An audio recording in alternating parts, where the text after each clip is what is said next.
és tudo que eu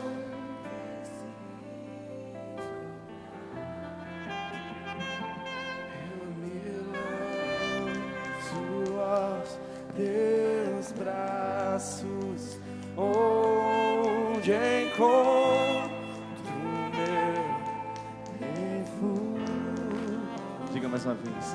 Eu me rendo aos teus pés, és tudo que eu preciso pra...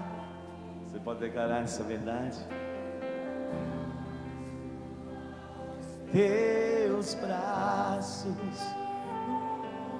te encontro, meu refúgio. Agora vamos declarar o nome dele, Jesus.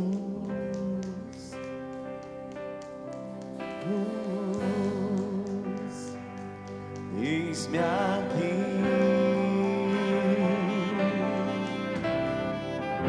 Jesus, Jesus. Eis-me aqui, eis-me aqui.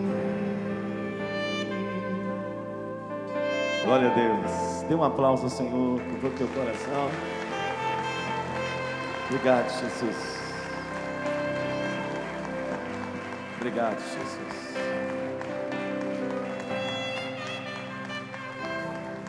Aleluia. Pode tomar o teu lugar, queridos, adorando a Deus. Uma alegria muito grande. Podemos estar na presença do Senhor.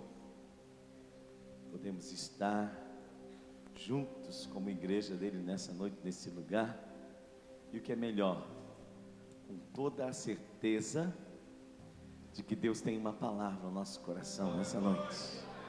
Amém? Uma palavra que vai mudar a tua vida. Glória a Deus. Quantos creem assim? Eu creio.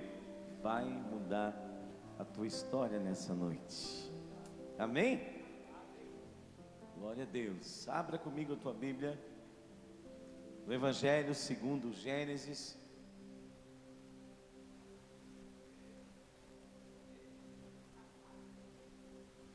Aleluia.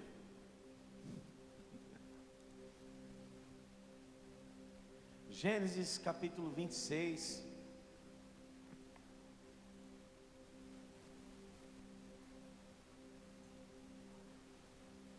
Quando você encontrar, diz amém. Eita glória, todo mundo leu a Bíblia hoje? Amém? Diminuiu. Diz assim o texto: sobreveio à terra uma fome. Diga comigo, uma fome. Além da primeira que ocorreu nos dias de Abraão. Por isso foi Isaque a Abimeleque, rei dos filisteus, em Gerar. E apareceu-lhe o Senhor e disse: não desças ao Egito, habita na terra que eu te disser.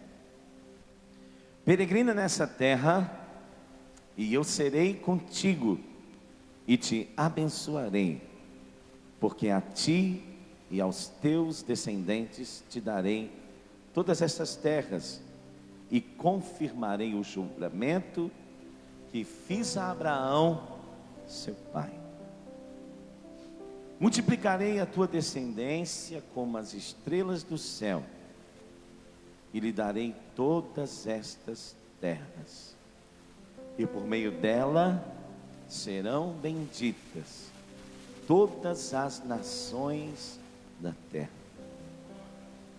Porquanto Abraão obedeceu a minha voz, guardou o meu mandamento, os meus preceitos, os meus estatutos e as minhas leis. Agora você vai no versículo 12. Isaque semeou naquela terra, e no mesmo ano colheu o cêntuplo, e o Senhor o abençoou. Engrandeceu-se o homem, e foi se enriquecendo até que se tornou muito poderoso. Tinha possessões de rebanhos e de gado, e muita gente de serviço, de modo que os filisteus o invejavam. Ora, todos os poços que os servos de seu pai tinham cavado, nos dias de seu pai Abraão, os filisteus entulharam e encheram de terra. E Abimeleque disse a Isaque: aparta-te de nós, porque muito mais poderoso te tens feito do que nós. Então Isaque partiu dali e, acampando no vale de Gerar, lá habitou. Isaque tornou a cavar os poços que se haviam cavado nos dias de Abraão seu pai, pois os filisteus os haviam entulhado depois da morte de Abraão, e deu-lhes os nomes que seu pai lhes dera. Cavaram, pois, os servos de Isaque naquele vale, e acharam ali um poço de águas vivas. E os pastores de Gerar contenderam com os pastores de Isaque, dizendo: essa água é nossa. E ele chamou ao poço Ezeque, porque contenderam com ele. Então cavaram outro poço, pelo qual também contenderam, por isso chamou-lhes Sitna. E partiu dali e cavou ainda outro poço. Por estes não contenderam, pelo que chamou-lhe Reobote, dizendo: pois agora o Senhor nos deu largueza, e havemos de crescer na terra.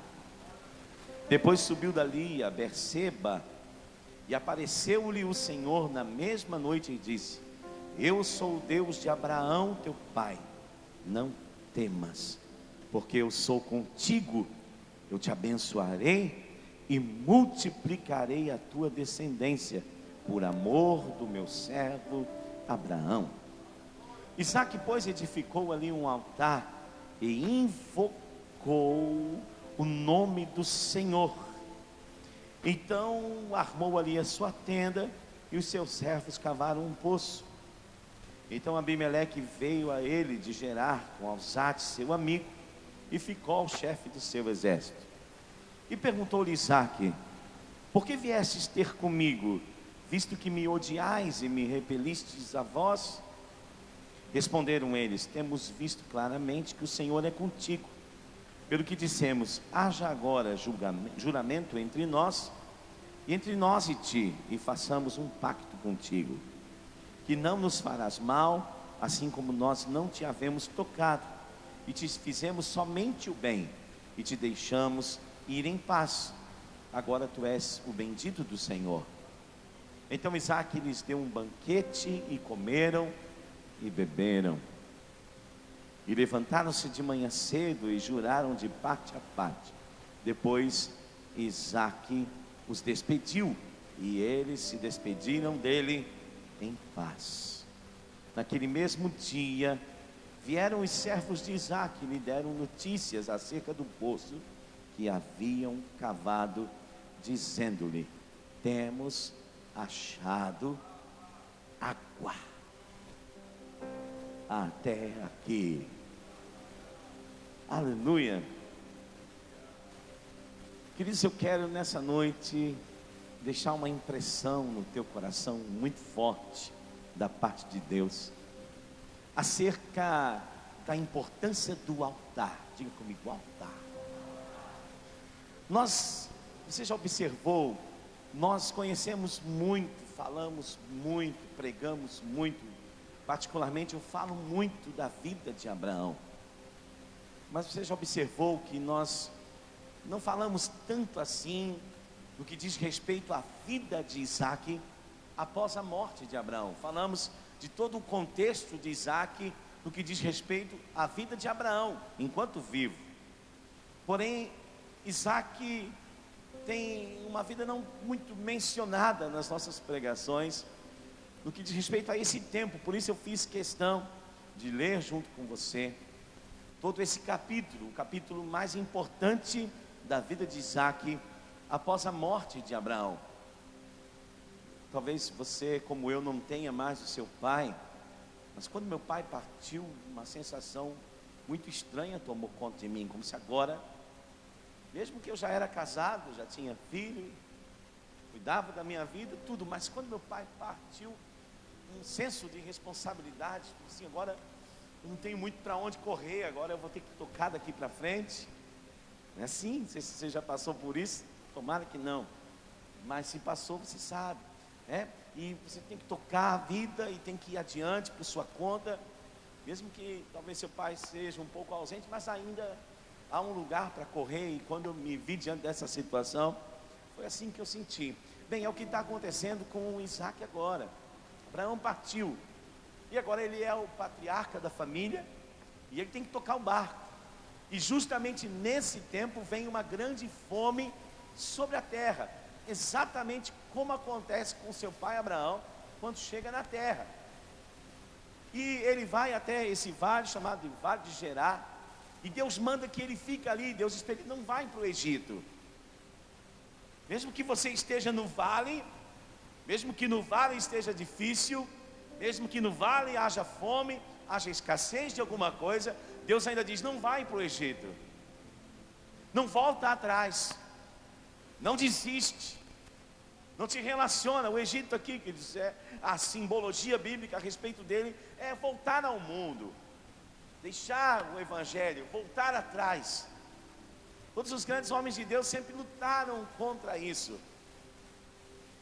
E quando Isaac, então, Deus aparece a Isaac, Deus faz uma afirmação a ele, e me dê muita sua atenção, para você não perder nada. Nós vamos costurar isso de maneira que a tua vida vai ser muito abençoada no final. Amém? Deus fala com ele claramente, como falou com Abraão.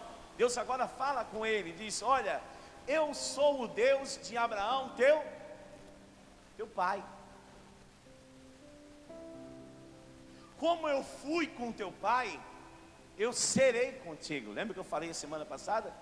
Deus não disse que vai estar com os seus, Ele está em todos os lugares, mas Deus diz: eu serei contigo, eu estarei envolvido contigo, eu estarei comprometido contigo.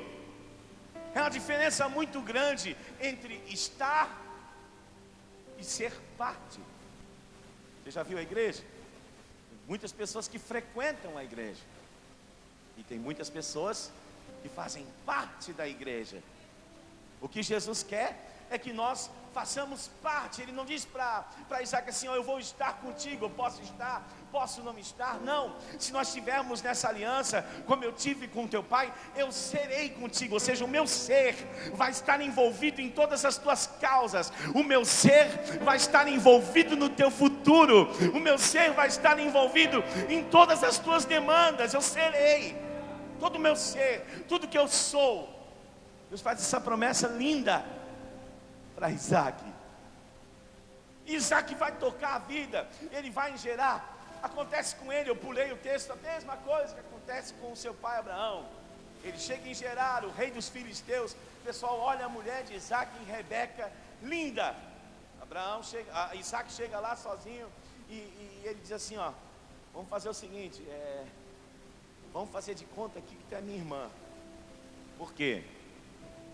Eles vão ver que tu é bonita. Se eles souberem que tu é minha mulher, eles não costumam cometer adultério. Então eles vão me matar. Eles vão te querer viúva. Diz que é minha irmã. Beleza, e Isaac fica na terra. Porém eles conheciam a história de Abraão. Deus não brinca com essas coisas. Um dia o Abimeleque, o rei, está olhando da janela, e Isaac está tendo uma demonstração pública de afeto, né? Nós chamamos de DPA, mas carinhosa, que diz: olha, isso não é tipo de carinho que se faz numa irmã, é mulher dele. Abimeleque chama ele, diz: por que tu fizeste isso com a gente? Poderia acontecer algo terrível. Por quê? Porque eles conheciam o pai dele, Abraão, e eles conheciam o Deus do pai dele. E se alguém botasse a mão naquela mulher, o negócio ia ficar feio, estreito. Eles sabiam que as pragas, a esterilidade ia entrar neles. Então ele fica muito chateado com Isaac, porém, ele despede Isaac e dá uma ordem: ninguém toca nessa mulher. Dá presentes, dá gado, ele semeia na vida de Isaac. E naquele ano, aí nós pulamos o texto, naquele ano Isaac semeia naquela terra. E quando Isaac semeia naquela terra, Deus dá para ele de colheita 100 vezes mais. Aquele gado que ele recebe como semente, aquela oferta que ele recebe como uma oferta de recompensa moral, por terem apenas pensado alguma coisa a respeito dele, aquela oferta cresce, Isaac começa a crescer e ele se torna poderoso. Ele se torna rico, e riqueza gera um certo tipo de poder humano, mas necessariamente não gera poder espiritual. O que acontece? Eles não conseguiram tocar em Isaac. Eles não conseguiam tocar no gado de Isaac. Eles não conseguiam tocar nos filhos de Isaac. Mas eles vão lá e entulham os poços. Os poços que Abraão tinha deixado de herança, eles vão lá e jogam entulho. O que é entulho? Entulho é resto de coisa quebrada, é resto de coisa que não serve mais. Ou seja, eles entulham as fontes de Isaac de inutilidades. Eles entulham as fontes de Isaac de coisas que não prestam.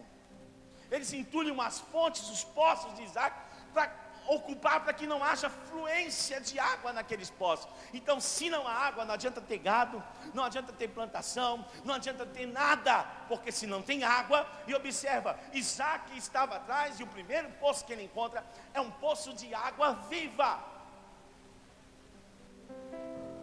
O que era um poço de água viva?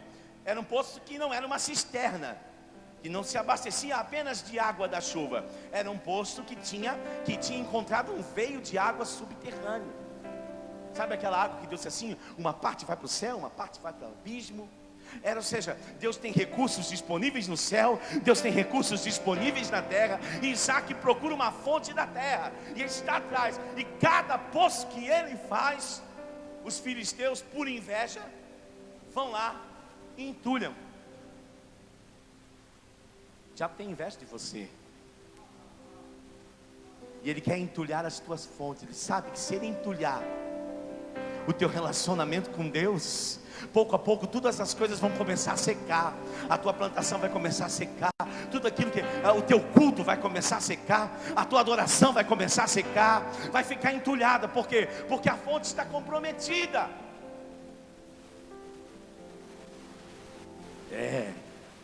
Ou seja, Isaac trabalhava, o diabo ia lá e entulhava. Isaac cavava outro poço, o diabo ia lá e entulhava. Ele cavava outro poço, o diabo ia lá e entulhava. E mesmo assim Deus abençoava ele. Aí eu pergunto, por que Deus abençoava ele? Lembra que eu falei? Deus aparece para ele e diz assim, ó, eu sou o Deus de Abraão, teu pai. Abraão guardou os meus mandamentos, Abraão guardou os meus preceitos, Abraão guardou as minhas ordenanças, Abraão guardou a aliança comigo, e por causa disso eu vou te abençoar. Mas a bênção não era dele, era do pai dele. Ele ainda não tinha a bênção dele. Isaac esquece um exemplo incrível do pai dele. Abraão era disciplinadamente sistemático. Deus aparece para ele em Gênesis 12. Deus diz para ele, sai da tua terra, sai do meio da tua parentela. Deus se manifesta a ele. Quando Deus termina de falar com ele, Abraão, o que ele faz? Edifica um altar. Deus leva ele para Betel, e quando ele chega em Betel, ele edifica um altar. Deus leva ele para outra cidade, para outra terra, para a terra de Ai, e quando ele chega em Ai, ele edifica um altar. Deus tira ele dali e leva para os carvalhais de Manre. Quando ele chega lá e vai morar embaixo dos carvalhais de Manre, antes de edificar sua casa, Abraão edifica um altar. Onde Abraão se movia, Deus chama ele para livrar o seu sobrinho Ló. Ele tem uma conversa com Deus. Deus diz para ele, então tá bom, vai lá, vou livrar o teu sobrinho Ló. Mas antes de ir para a guerra, Abraão edifica um altar. Deus cumpre a sua promessa, dá para ele um filho um filho que seria sua descendência, que daria continuidade às promessas de Deus. E quando Deus dá esse filho, Deus pede para ele uma oferta. E quando Deus pede a oferta, ele leva Isaac até Moriá, e lá ele edifica um altar. Agora o que acontece? Abraão morre. Deus fala com Isaac de maneira sobrenatural. Reafirma para ele todas as promessas. Reafirma para ele todas as bênçãos. Ele termina de Deus falar com ele, o que ele faz? Levanta e vai trabalhar. Vai cavar poço. Diga para o irmão lá, não começa a cavar os poços antes de edificar o altar. Coloca o altar em primeiro. Coloca o altar em primeiro. Diga para ele, diga com autoridade: coloca o altar em primeiro, e Satanás vai parar de entulhar os poços da tua vida.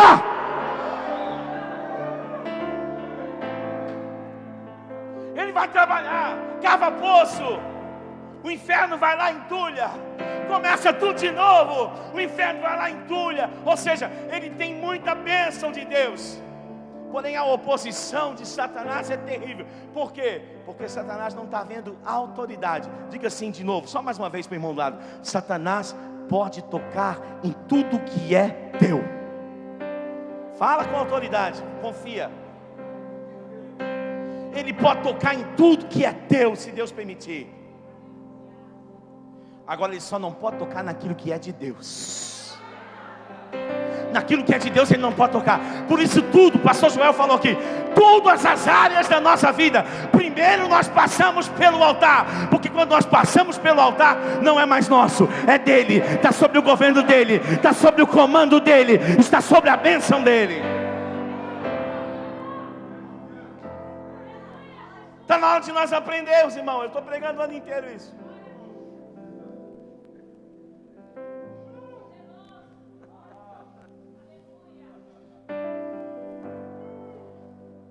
Cavou o primeiro poço, vai botar o nome da empresa, confusão. Faliu a empresa, começa a cavar outro poço, bota o nome da empresa, divisão, contenda. Os poços de herança que tinham os nomes dados por Abraão já estavam todos entulhados, a herança dele estava toda entulhada. Aí ele diz: vou cavar o terceiro poço. E está cansado, está enjoado disso, está cansado de perder tempo, está cansado de trabalhar muito e ter pouco resultado, está cansado de não chegar. Sabe por quê, irmão? Sabe quando que a gente sabe que está trabalhando muito e está tendo pouco resultado?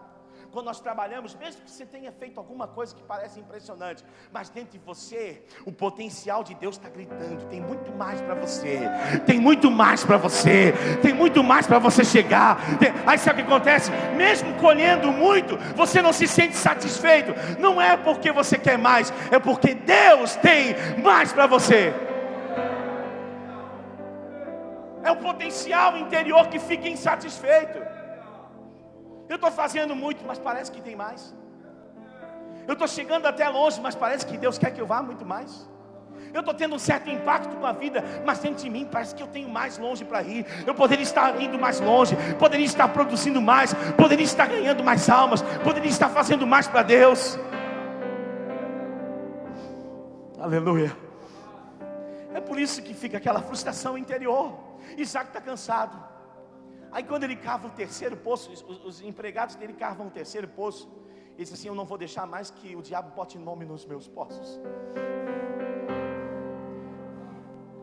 Ele começa a falar em fé, diz: esse poço vai se chamar Reobote. Por quê? Porque é o Senhor que vai nos fazer crescer, é o Senhor que vai nos dar largueza, é o Senhor que vai aumentar a nossa distância, é o Senhor que vai aumentar a nossa influência, é o Senhor que vai aumentar o nosso impacto. Quando ele bota o nome, quando ele acredita a Deus o poço, quando ele dá crédito para Deus do poço, ele termina de cavar o poço, Deus aparece. Tudo de novo, Deus diz para ele: eu sou o Deus de Abraão, teu pai. Vou cumprir em ti as promessas. Abraão foi fiel. Irmão, Deus fala de Abraão, mas não fala dele. Ou seja, vou te dar, mas não é para ti. Vai acontecer alguma coisa contigo, mas eu ainda não tenho nada contigo. Eu apenas estou cumprindo aquilo que eu prometi na vida de alguém. Diga para o irmão assim: você tem que parar de viver promessa dos outros. O futuro que o teu pai projetou para você, o futuro, sabe o que, irmão? Tem muitos pais que projetam frustrações nos filhos. Ele não conseguiu, meu filho vai ser dentista. O guri não tem vocação para dentista, ele é sedentário. O guri não tem, ele não tem vocação, irmão. Não é assim? Esse guri não tem vocação ele quer fazer o guri advogado, mas o guri gosta de medicina. Mas eu sonhei a vida inteira ser advogado. Começa a projetar o futuro dele nos filhos. Ei, Deus tem um futuro para você. Você está vivo ainda? Quem está vivo aí?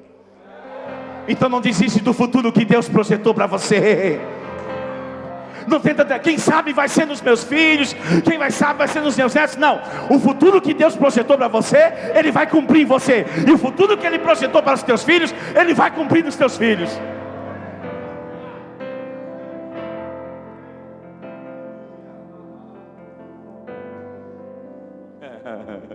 Vou dar glória a Deus aí, irmão. Deus está falando com você nessa noite. Deus está falando com você. Deus aparece para ele: eu sou o Deus de Abraão, teu pai. Vou cumprir minha promessa na tua vida, porque eu prometi a Abraão, vou fazer de ti uma nação. Prometi a Abraão. Eu acredito que naquele dia Isaac fica encucado. Eu acredito que ele faz uma avaliação. Por que Deus está falando de novo assim comigo? Por que ele não fala a respeito de mim? Por que ele diz que vai fazer para mim, mas creditado às promessas do meu pai? Quando que eu vou ter as minhas? Quando que eu vou ter o meu relacionamento com Deus? Quando que eu vou receber de Deus as promessas que dizem respeito a mim? Quando eu vou parar de viver apenas dos milagres que eu tenho para contar de que Deus fez na minha mãe? Quando eu vou parar de viver dos resultados que Deus fez apenas através do meu pai, ou de quem me discipulou, quem me pastoreou primeiro? Quando eu vou começar a viver o meu chamado? Quando eu vou começar a viver o futuro que Deus projetou para mim? Eu estou aqui conversando com Deus, Deus aparece para mim, mas Ele fala de um outro futuro. A herança, irmão, é um ponto de partida.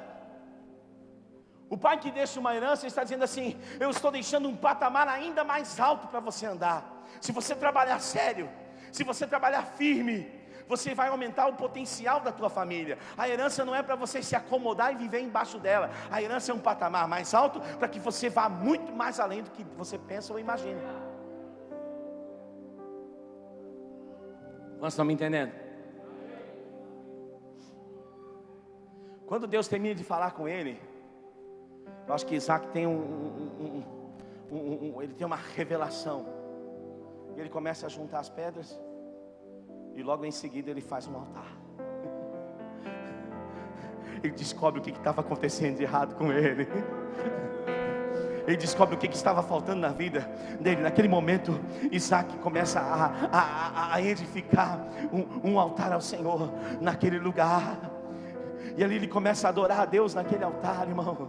E ali ele começa a colocar Deus em primeiro naquela terra. Ei, o poço que ele tinha cavado agora começa a dar água, e o inimigo não entulha mais. Ele diz: agora o Senhor deu paz para a gente, agora o Senhor deu provisão para a gente. Porque não adianta ter tudo, irmão.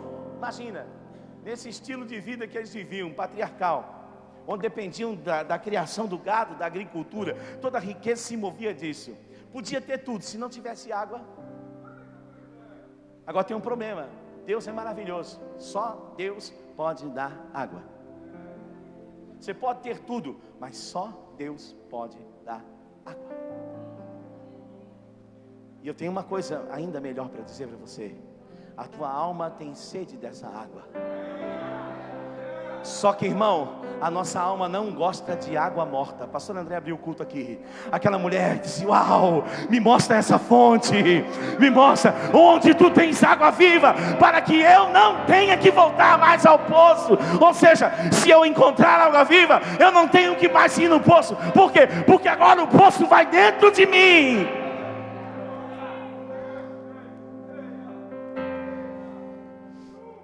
Esse poço Satanás não pode entulhar mais. Quando você edifica um altar, querido, você vai achar o veio da água viva. Sabe por quê? Porque agora no altar, irmão, essa água não vai vir de baixo, essa água vai vir de cima.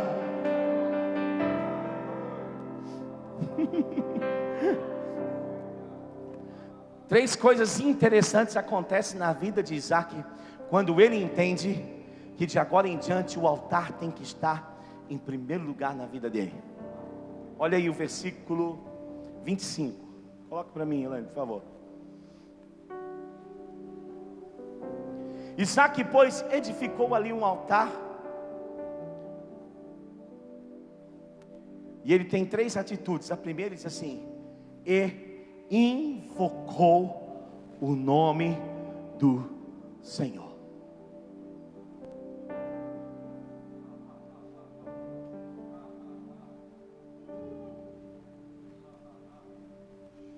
Invocar não é chamar.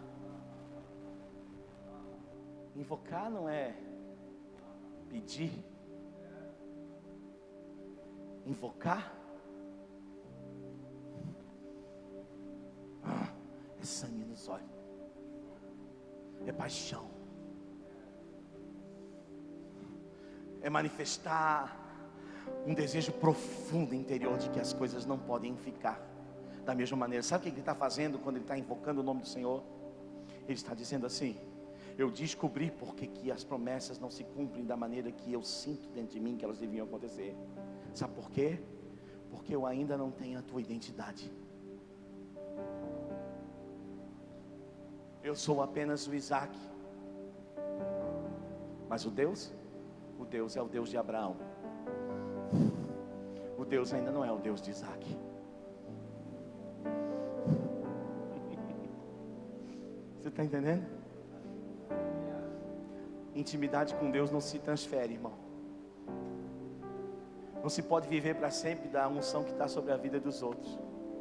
Elas podem vir para você até como uma herança, mas você vai ter que construir algo em cima. E isso vai depender de um altar. Você vai ter que construir o teu altar.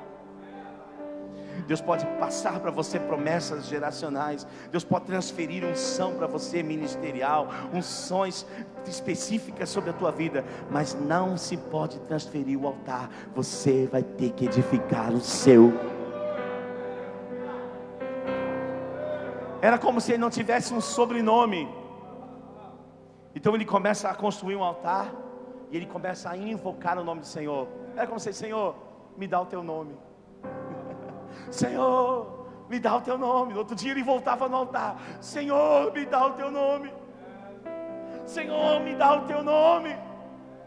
Não aconteceu nada, no outro dia ele não desanima, ele não para de buscar, ele continua invocando. Senhor, eu quero o teu nome. Senhor, eu quero a tua identidade. Imprime em mim a tua identidade. Eu não quero o Deus de Abraão, eu quero o Deus de Isaac.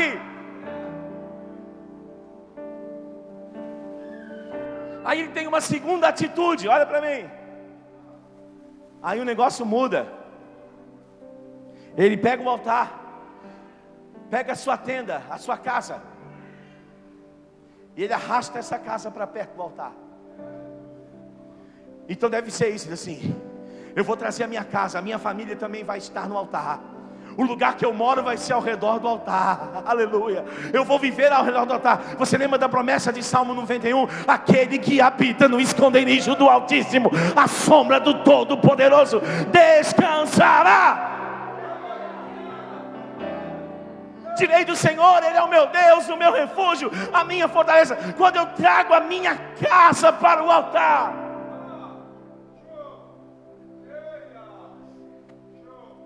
Josué entende isso muito bem. Quando ele assume a liderança de Israel, ele reúne o povo e diz: olha, é o seguinte, não sei o que vocês vão fazer.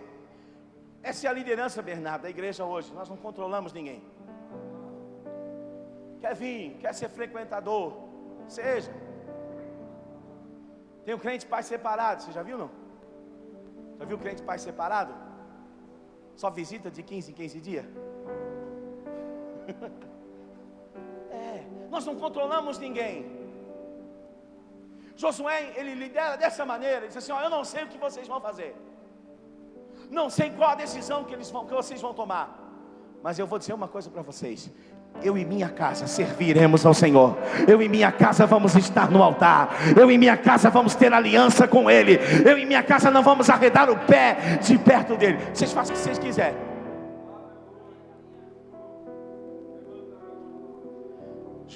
Isaac traz a sua casa para o altar.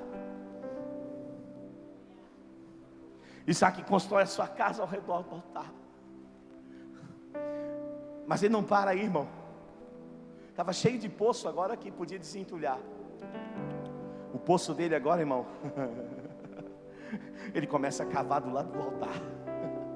Ou seja, Deus está sobre a vida dele em primeiro lugar, Deus está sobre a família dele em primeiro lugar, Deus está sobre os negócios dele em primeiro lugar. Como o pastor Joel pregou aqui, nenhuma unha fica de fora da adoração agora na vida de Isaac.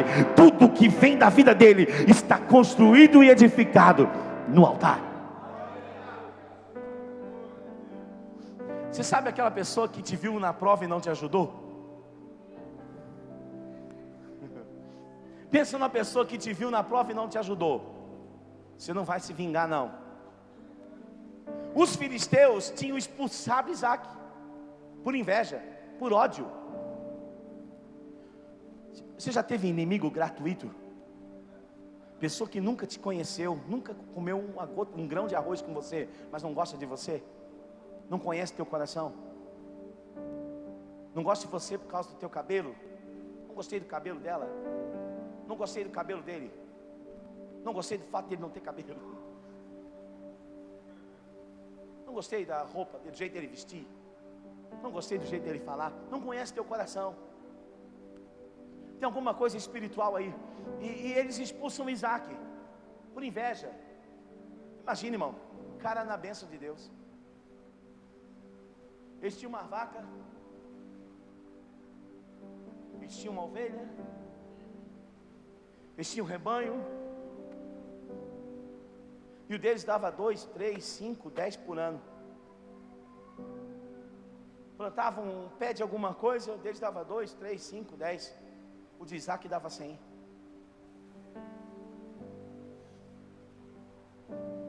Difícil gostar de alguém assim, né, irmão?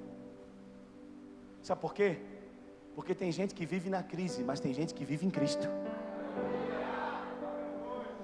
Quem vive em Cristo não está vivendo na crise. Como é que eu vivo em Cristo, pastor? Quando eu trago a minha família para o altar, quando eu invoco o nome do Senhor sobre a minha vida, quando eu construo as minhas coisas ao redor do altar, aí eu vou andar em Cristo. Já pode entulhar o poço de todo mundo, o meu não. Mas não está chovendo, os poços tudo estão secando, mas o meu tem água viva. O meu está em contato com o sobrenatural. O meu não depende da chuva dos outros para encher. O meu tem uma fonte interior. Aleluia. Porque quando eu construo um altar, querido, a fonte é no interior. Eu não dependo da circunstância, eu não dependo da bolsa de valores, eu não dependo da bolsa de Nova York, eu não dependo disso. Eu dependo da minha fonte. Ele é minha fonte. Faz uma cara assim de ousado. Descobriu o meu segredo. Aí o Abimeleque aparece, irmão. Sabe por quê? Porque é assim que funciona quando as coisas começam a dar certo. Se tinha uma pessoa que me procurou fazia 10 anos que não aparecia, Bena. Mandou uma mensagem: ei, posso ir tomar um café contigo? Pode. Faz tempo, né, irmão? Faz uns quase 10 anos. Precisava ir. Precisando de um conselho bom, precisando de uma palavra boa. Posso ir aí? Pode. Não faz se arrepender não, irmão. Não se vinga não. Ama. Deus está investindo em você para você edificar a vida das pessoas. Não é para você se vingar, é para você ser uma bênção. Abimeleque chega lá. O Isaac fica durão. Diz assim: aí, o que vocês querem aqui? Vocês não me expulsaram? Vocês não me mandaram embora? Por que vocês me mandaram embora? Por que vocês não reconheceram? Por que vocês ficaram com inveja? Isaac começa a dessa maneira tratar com eles. Só que Abimeleque diz uma coisa, irmão. Olha aqui para mim, olha para mim, olha para mim, olha para mim. Abimeleque diz uma coisa para ele impressionante, que Isaac tem um choque de consciência. A culpa não era de Abimeleque. Quer pegar? Pega aí, pega aí. aquela inveja, aquele ódio, aquela coisa, não era culpa de Abimeleque. Abimeleque olha para ele e diz assim: ah, meu Deus, prepara para voar, irmão. Quando eu li isso, eu quase caí para trás. Abimeleque diz assim para ele: ei, agora, olha para mim, agora nós vimos claramente que tu és o bendito do Senhor. E isso só acontece depois que Isaac constrói o seu altar, edifica o seu altar. Nós vimos que tu és o bendito do Senhor.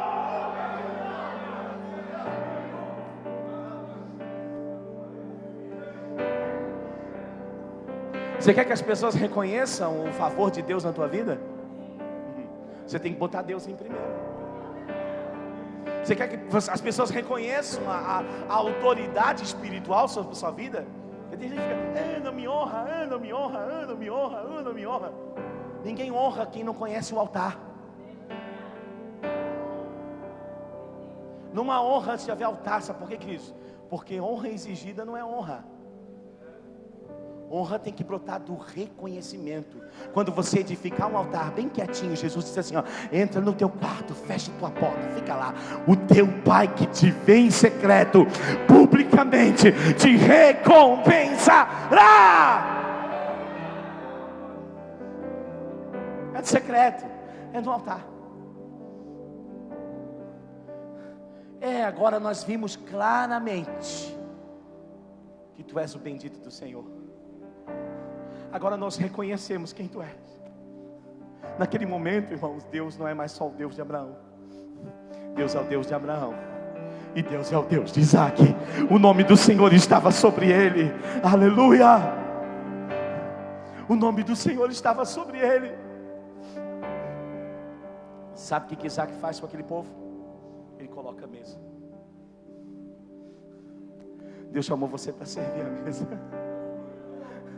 Quando você edificar um altar, então Deus vai colocar você para servir a mesa. Ministério não começa antes do altar. Por isso nós colocamos o altar lá atrás e não aqui. Ministério não começa onde no altar. Ministério não começa por reconhecimento humano. Ministério não nasce por oportunidade. Ministério nasce no altar, porque no altar você vai ter o caráter transformado. O teu relacionamento com Deus e com as pessoas vai crescer. O teu serviço vai aumentar. Então Deus vai poder te colocar para servir a mesa.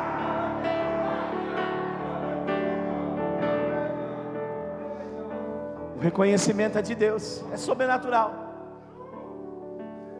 A unção é reconhecida sobrenaturalmente. Você não sabe quando quem ela está? Sabe ou não sabe? Você sabe quando alguém está na unção e quando não está? Por supuesto, irmão. A unção vem da onde? A unção vem do altar. É no altar que Deus recebe a oferta com fogo, irmão. Sabe por que não tem fogo na tua vida muitas vezes? É porque você não está colocando lenha no altar. Levítico 6,3, ele dá uma ordem de: o fogo se manterá aceso no altar e não se apagará. Todos os dias de manhã os sacerdotes vão se levantar e vão colocar a lenha, e não vão deixar o altar se apagar, não vão deixar o fogo se apagar. Você quer fogo? Quem quer mais fogo de Deus sobre a sua vida? Então coloca a lenha no altar, comece a adorá-lo, aleluia. Comece a adorá-lo, aleluia. Comece a oferecer o primeiro para Ele. Comece a oferecer a glória para Ele. Comece a acreditar as tuas vitórias a Ele, aleluia. E o mundo, o inferno, tudo vai reconhecer que você é o bendito do Senhor. Fica de pé comigo.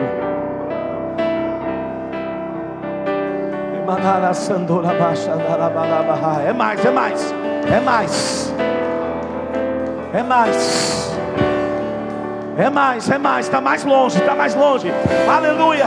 Deus quer derramar fogo sobre a tua vida, mas Ele não vai fazer isso antes de você fazer uma aliança com Ele no altar.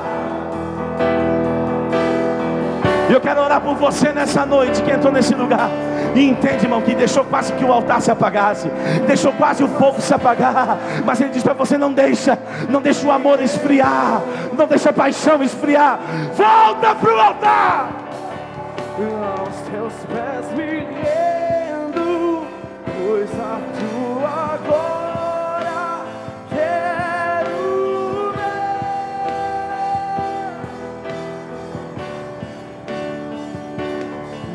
Mais fundo, você precisa reafirmar a tua aliança com Ele.